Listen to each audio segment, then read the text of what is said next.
আমি এর আগেও বলেছি যে শেখ হাসিনা অনুশোচনাহীন, গোটা আওয়ামী লীগই অনুশোচনাহীন বলেই তাদের কোনো লজ্জা শরম নাই। এটা তো আন্দোলনের সরকার, এটা তো বিপ্লবের সরকার।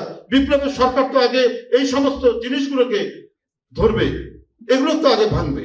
শিশু মারা যাচ্ছে, তরুণ মারা যাচ্ছে, তবুও তিনি ক্ষমতা ছাড়বেন না।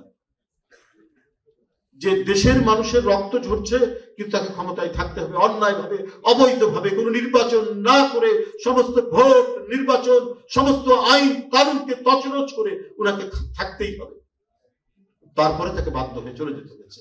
তো এই যে ঘটনা, এই সম্প্রদায় একটা সম্প্রদায়ের মতোই বলুন, শুধু রাজনৈতিক দল না, এরা একটা সম্প্রদায়ের মতো। আপনি দেখেন অনেক বুদ্ধিজীবী, অনেক নাট্যকার, তারা আফসোস করছে শেখ হাসিনা কেন ওইভাবে পালিয়ে গেলেন, কেন তাদেরকে কোনো রাজনৈতিক ভাবে তারা আজকে কর্মকাণ্ড করতে পারছেন না। তো আমি তো এই কারণে এদেরকে বলবো যে এরা কোনো পলিটিক্যাল পার্টি না, এরা একটা কমিউনিটি তারা।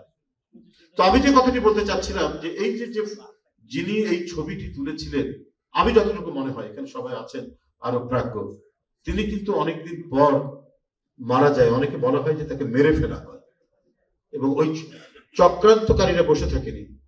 যারা সেদিন এটাতে তীব্র, যাদের মধ্যে ক্ষোভ সৃষ্টি হয়েছিল, তারা কিন্তু টার্গেট করেছিল সেই ফটো জার্নালিস্ট, এবং একটা পর্যায়ে তিনি মৃত্যুবরণ করেন এবং সেটি মেরে ফেলা হয় বলে এটি আজকে প্রতিষ্ঠিত। এবং এটার পিছনে আন্তর্জাতিক চক্রান্ত ষড়যন্ত্র আছে। কারণ আপনারা আমি যেটা বললাম যে কমিউনিটি দেখেন এইভাবে, আমেরিকায় থাকার পর আরেক দেশের প্রধানমন্ত্রীকে ওয়েলকাম মোদি করছে। অদ্ভুত ব্যাপার, এটা একটা কথা হতে পারে? এমনকি ইন্ডিয়ায় কিছু কিছু জার্নালিস্ট বলছে কি আওয়ামী লীগ কি মানে বাংলাদেশের মানে বিজেপির আরেকটি শাখা নাকি? ওরাই বিস্মিত, ইন্ডিয়ানটাও বিস্মিত হয়েছে, ওরা মানে অবাক হয়েছে। তো অদ্ভুত ব্যাপার যে মানে বাংলাদেশের লোক আওয়ামী লীগ করে, মার্কিন যুক্তরাষ্ট্রে তাদের কমিটি আছে, শাখা যেটাই থাক, তারা একেবারে উইথ অর্গানাইজেশন গিয়ে ওয়েলকাম জানাচ্ছে।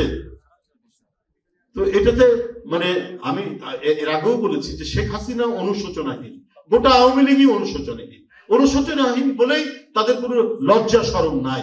ভিন দেশের এক প্রধানমন্ত্রীর কাছে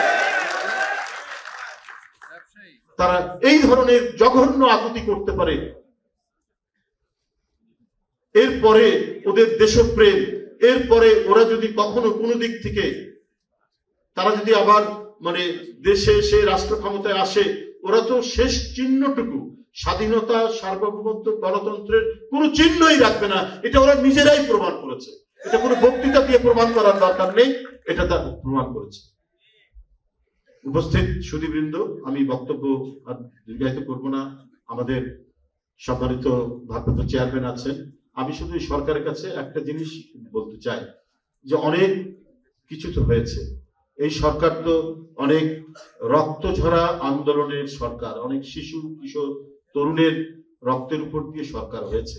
কিন্তু এই সরকার যদি স্লথ গতি হতে থাকে, তাহলে মানুষের কাছে যে ধরনের প্রশ্নবোধক চিহ্ন আসবে, সেটাকে তারা ঢাকবেন কি করে?